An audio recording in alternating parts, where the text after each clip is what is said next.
Cenk Uygur, I want to play a clip from this interview between Douglas Murray and Benjamin Netanyahu, where he talks about the war will take as long as it takes. Let's watch this. We have to win in Gaza. We have to achieve total victory. Hamas cannot be left standing, coming out of the ruins with a V sign and saying, we'll do it again and again and again. What I say to our American friends, whose help I appreciate a great deal, I said, the war will take as long as it takes, but it will result in total victory because our battle is your battle and our victory is your victory as well. Now, Cenk, I saw today that one of his cabinet was suggesting that they believe 25% of Hamas terrorists have now been killed and 25% more wounded. And so in their estimation, 50% of the enemy has now been effectively taken out of the battlefield. A, do you think that is probably true? And B, what do you make of what Netanyahu said about this effectively, whether people like it or not, they're going to finish this job? Yeah, so I'll address the propaganda first. There's no way of confirming any propaganda that comes out of Israel. Those are made-up numbers. But let's assume for a second that it was true. Okay, so you've taken out half of Hamas and killed 26,000 some odd people. Does that mean you're going to kill another 26,000?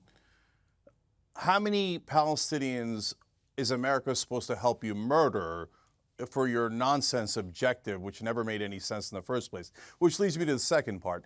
Netanyahu says two absurd things. One is an effort to avoid accountability. He kept saying to Douglas over and over again, oh, in terms of what went wrong on me not defending Israel on October 7th when they needed the defense, not offense, not killing random innocent Palestinian civilians, but actual defense. He says, oh, we'll get to that accountability after the war. Well, okay, when is the war going to be over? He says, well, we have to have total victory.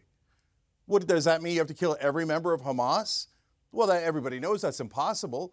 So, oh, look at that. He set up an impossible standard for the war to be over so that it's never over and we never get any accountability. And finally, the idea that America should fight Israel's war for it is absurd. No, a hard no. We should send no money to Israel going forward to kill innocent Palestinians, or as long as they do the occupation. And now they're dragging us into a giant war in the Middle East that they're going to ask us to pay for, both in blood and treasure.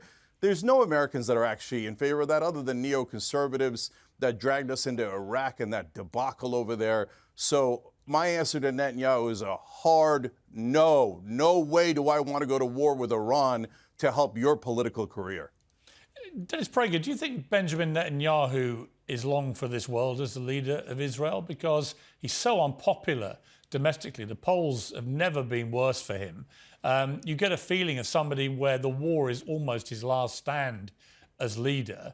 And in a very cynical way, if he stays in it long enough and can claim victory over Hamas, that might be his only way of maintaining power. It's hard to imagine another Israeli leader acting differently.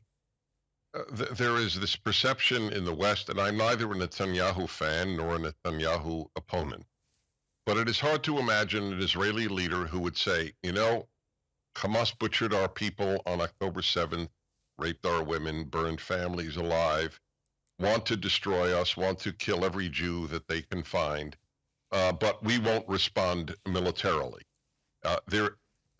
In Israel, there is virtual unanimity. There may be disgust with that man individually. I have no idea. The British kicked out Churchill after World War II. People are very fickle about their political leaders. So I have no interest in what the polls are. All I can tell you is I can't think of an Israeli leader who would be acting differently. Yeah, I think that's probably true. Cenk Uygur, I want to talk about this disturbing report which has come out about the United Nations Relief and Works Agency, where there were murmurings about potential involvement of some of their members in what happened. We've now seen a Wall Street Journal investigation which seemingly establishes from a dossier, actually the New York Times as well, an Israeli intelligence dossier alleging that 200 workers from the UNRWA are Hamas or Islamic Jihad operatives, didn't provide detailed evidence. The dossier also alleged that 12 workers crossed into Israel on October the 7th with the Hamas terror group. UNRWA has sacked 9 of those employees and says it's investigating. Another report by the Wall Street Journal, citing also Israeli intelligence dossier, alleges 1,200 of the UNRWA's 12,000 employees in Gaza have links to Hamas or Islamic Jihad. Now, I'm sure your first response will be, well, I'm not going to believe Israeli intelligence dossiers, but the fact that the UNRWA has already sacked 9 of these people suggests there's a clear problem there. Yeah. So there's 2 different issues here, Piers. So first, you're right. I don't believe Israeli propaganda. They say, oh, trust us. There's hundreds of them. No, I don't trust you at all. The IDF and the Israeli government have an enormous track record of lying on almost every occasion related to this war. But okay, so you say there's 9 folks who've already been terminated, and that's fair, and that's definitely true. So obviously there must have been some evidence. Okay, great, fantastic. I want accountability. I don't want anybody involved in the October 7th attacks, and they've been fired. If you want to do a further investigation to see if anybody else was involved and you want to fire them, terrific, no problem.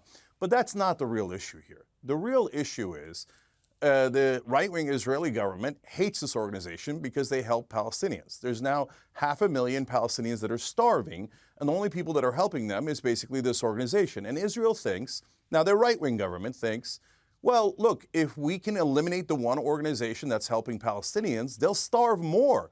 That way, when we bomb them, when we kill them, and we starve them, there'll be no one to help them. So that'll help us with our ethnic cleansing when we try to push them into Egypt, which several cabinet ministers, including their national security minister, have now said that is what they want to do, which is, of course, ethnic cleansing 101. So they're targeting this group to try to eliminate its funding, and it's working brilliantly. The Western powers don't actually want to help the Palestinians, so they're using this as an excuse to target the whole group. And one last thing that gives you a stark example of it. Let's say that there was 9 people or even a couple hundred people inside Israel who helped Hamas on October 7th. It's not impossible. There could be collaborators, right? So does that mean we should get rid of funding for all of Israel? It's an absurd idea when you apply it to Israel, but somehow it's not absurd when you apply it to this organization from the United Nations. Of course it's absurd. They should keep the funding but fire anyone who was involved. Dennis Prager, your response to this story? Well, first, let me just say, the idea that Israel wants to starve the Palestinians is vile. It is another left-wing atrocity on language, like Israel is committing genocide. Genocide has been raped, like the word racism has been raped. Every decent term has been denuded of its meaning by people on the left, not by liberals, I always draw that distinction, but by people like Cenk. They have raped the word genocide, they have raped the word racism, they have raped the word sexual attack. All the evils have been removed from their context.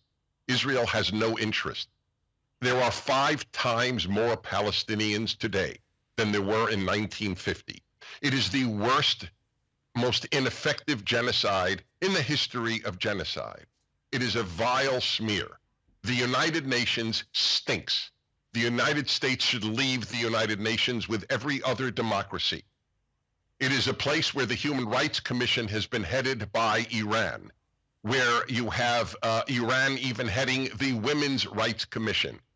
It is a terrible organization. The United Nations is to nations what the university has become to education. It has become a moral cesspool. It is time for America to leave.